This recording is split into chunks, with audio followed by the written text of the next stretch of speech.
Mesdames, Messieurs, nous vivons dans une époque extraordinaire, une époque où tout va plus vite que jamais, plus vite que nos parents ne l'ont connu, plus vite que nos grands-parents ne pouvaient l'imaginer.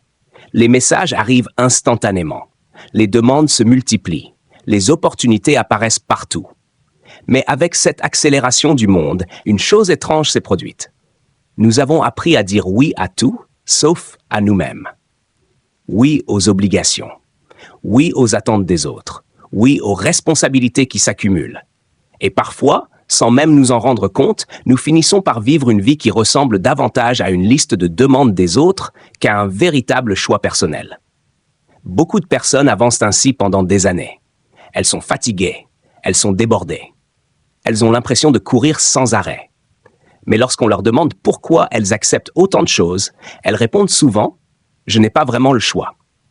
Pourtant, dans bien des cas, ce n'est pas le manque de choix qui pose problème. C'est la difficulté de dire non. Dire non à un collègue, dire non à un ami, dire non à une obligation familiale, dire non à une demande supplémentaire. Et surtout, dire non sans se sentir coupable. Car la culpabilité est un sentiment puissant. Elle nous donne l'impression d'être égoïste. Elle nous fait croire que refuser est une faute. Elle nous persuade que pour être de bonnes personnes, nous devons toujours être disponibles. Mais laissez-moi vous poser une question simple. Comment peut-on construire une vie équilibrée si l'on ne sait jamais poser de limites? Comment peut-on préserver son énergie, son temps, ses projets, si l'on ne sait jamais dire stop? Dire non n'est pas un mot agressif. Dire non n'est pas un rejet des autres. Dire non est souvent un acte de lucidité. C'est reconnaître que notre temps est limité, que notre énergie est précieuse et que notre vie mérite d'être vécue avec intention. Aujourd'hui, nous allons parler de cette compétence essentielle que très peu de personnes apprennent à l'école, mais qui change profondément la qualité d'une vie. L'art de dire non sans culpabiliser. Nous allons comprendre pourquoi c'est si difficile, pourquoi c'est pourtant indispensable, et comment chacun d'entre nous peut apprendre à poser des limites avec respect, calme et assurance. Parce que, paradoxalement, apprendre à dire non n'abîme pas les relations. Bien au contraire. Cela les rend souvent plus saines, plus claires et plus authentiques. Mesdames et messieurs, permettez-moi de commencer par une question simple. Combien d'entre vous, dans cette salle, ont déjà dit oui, alors que tout en vous criait non? Peut-être à un collègue, peut-être à un ami, peut-être à un membre de votre famille, peut-être même à votre patron. Vous avez dit oui, et immédiatement après, une petite voix intérieure a murmuré « Open quote, pourquoi ai-je accepté ça ?» Close quote. Si cela vous est déjà arrivé, rassurez-vous, vous n'êtes pas seul. En réalité, une immense partie de l'humanité vit avec ce problème invisible. L'incapacité à dire non sans culpabiliser. Nous avons peur de décevoir, peur de blesser, peur d'être jugé, peur d'être rejeté. Alors nous disons oui. Oui à ce travail supplémentaire. Oui à cette invitation que nous n'avons pas envie d'accepter. Oui à cette responsabilité de trop. Oui à ces demandes qui grignotent notre temps, notre énergie et parfois même notre dignité. Et peu à peu, quelque chose d'étrange se produit. Nous devenons experts dans l'art de nous trahir nous-mêmes. Ce soir, j'aimerais vous proposer une idée simple, mais profondément libératrice. Dire non n'est pas un acte d'égoïsme. C'est un acte de respect. Respect pour soi, respect pour son temps, respect pour sa vie. Durant cette heure que nous allons passer ensemble, nous allons explorer 3 choses essentielles. 1.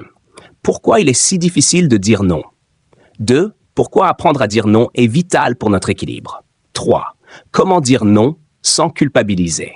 Et je vous promets une chose, si vous intégrez vraiment ce que nous allons voir aujourd'hui, votre vie peut changer. Number 1. Pourquoi avons-nous tant de mal à dire non? Dire non est un mot de 2 lettres seulement. Et pourtant, il peut sembler aussi difficile à prononcer qu'une déclaration de guerre. Pourquoi? Parce que notre cerveau est profondément programmé pour appartenir au groupe.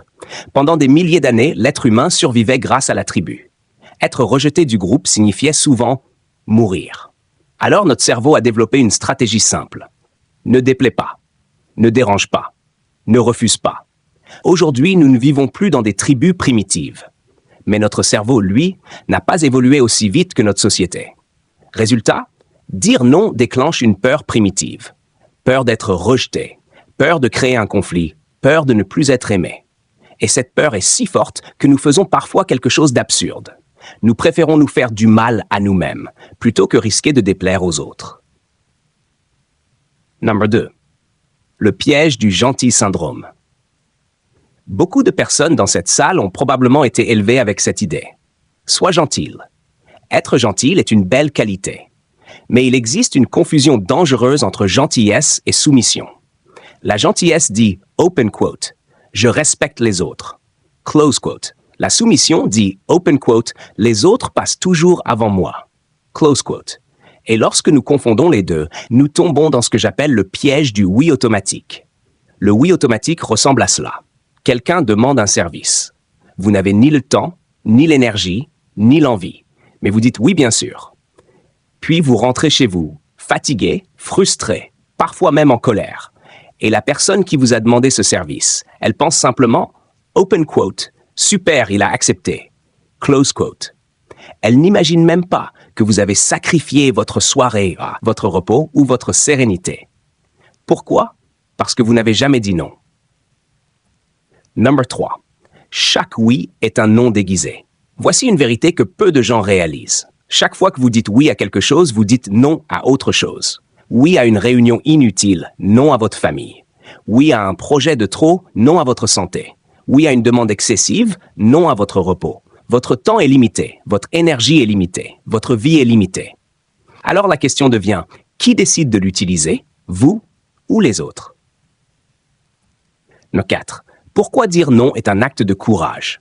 Dire non demande du courage. Parce que cela signifie accepter 3 choses. 1. On ne peut pas plaire à tout le monde. 2. On ne peut pas tout faire. 3. Doit parfois décevoir.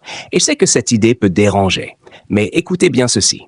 Si vous ne décevez jamais personne, c'est probablement que vous vous décevez vous-même. La vraie maturité émotionnelle commence lorsque nous comprenons que nous ne sommes pas responsables du bonheur de tout le monde. Nous sommes responsables de notre intégrité. Numéro 5. Les personnes qui réussissent savent dire non. Lorsque l'on observe les personnes les plus équilibrées, les plus sereines, les plus efficaces, on remarque une chose étonnante. Elles disent souvent non. Pas par arrogance, pas par froideur, mais parce qu'elles ont compris une règle fondamentale. Dire non protège ce qui est vraiment important. Leur priorité, leur énergie, leur vision. Elles savent que leur temps est trop précieux pour être dispersé dans 1000 directions. Numéro 6. Les 3 illusions qui nous empêchent de dire non. Illusion numéro 1. Si je dis non, les gens vont m'aimer moins. La vérité? Les relations saines supportent les limites. Si quelqu'un disparaît de votre vie parce que vous avez dit non une fois, ce n'était probablement pas une relation équilibrée. Illusion numéro 2. Je dois toujours aider. Aider est noble, mais il y a une différence entre aider et se sacrifier constamment. Une personne qui s'épuise ne peut plus aider personne. Illusion numéro 3. Dire non est impoli. Dire non peut être fait avec respect. Ce n'est pas le mot qui est brutal. C'est la manière de le dire. Numéro 7. Comment dire non sans culpabiliser? Passons maintenant à la partie la plus importante. Comment faire concrètement? Voici quelques principes simples mais puissants. 1. Le non simple. Parfois, la meilleure réponse est la plus courte. Non, je ne pourrai pas.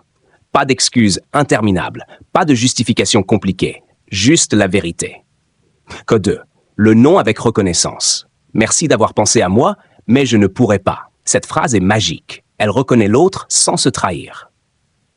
3. Le non différé.